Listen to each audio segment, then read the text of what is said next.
महाराष्ट्र राज्याचे सार्वजनिक बांधकाम मंत्री शिवेंद्रराजे भोसले यांच्या अध्यक्षतेखाली मुंबईतील मंत्रालयात दक्षिण सोलापूर विधानसभा मतदारसंघातील विविध प्रलंबित विकास कामांच्या संदर्भात महत्त्वपूर्ण बैठक घेण्यात आली।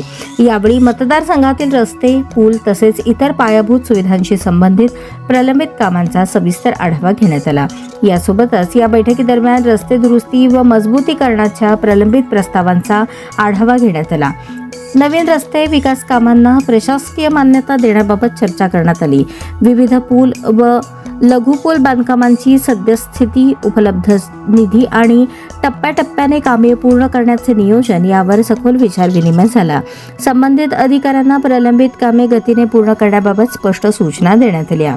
यासोबतच काही विषयांवर विशेष चर्चा करण्यात आली। यात राजूर तालुका दक्षिण सोलापूर पुलाचे काम सुरू करणे, पाकणी ते राष्ट्रीय महामार्ग रस्त्याच्या झालेल्या निकृष्ट कामात दुरुस्ती करणे, खोडगी आहेरवाडी मद्रे हत्तूर तालुका दक्षिण सोलापूर रस्ता MSRDC मध्ये समाविष्ट करणे, सोलापूर अक्कलकोट दुधनी गाणगापूर रस्ता करणे, सिमेंट कंपनीसमोर जाणाऱ्या रस्त्यावर उड्डाण पुलाचे बांधकाम करणे, रस्त्याच्या दुतर्फा वृक्ष लागवड, मंद्रुप येथील मंजूर असलेल्या ट्रॉमा केअर सेंटरचे बांधकाम, हिरज रेशीम पार्क येथील सुधारित अंदाजपत्रकास मंजुरी देणे, केंद्रीय मार्ग निधीमधील मंजूर कामाचे अंदाजपत्रक तात्काळ करून निविदा राबवणे, भंडारकवठे सबस्टेशन समोरील रस्त्यांसाठी भूसंपादनाची कामे, नाबार्ड अंतर्गत प्रस्तावित केलेल्या कामांची मंजुरी।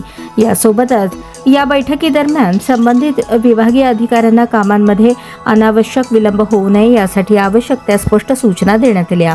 लोकहिताच्या दृष्टीने सर्व प्रलंबित कामांना प्राधान्य देऊन वेळेत काम पूर्ण करण्याचे निर्देश देण्यात आले असून दक्षिण सोलापूर मतदारसंघाच्या सर्वांगीण विकासासाठी ठोस पावले उचलली जातील असा विश्वास व्यक्त करण्यात आला।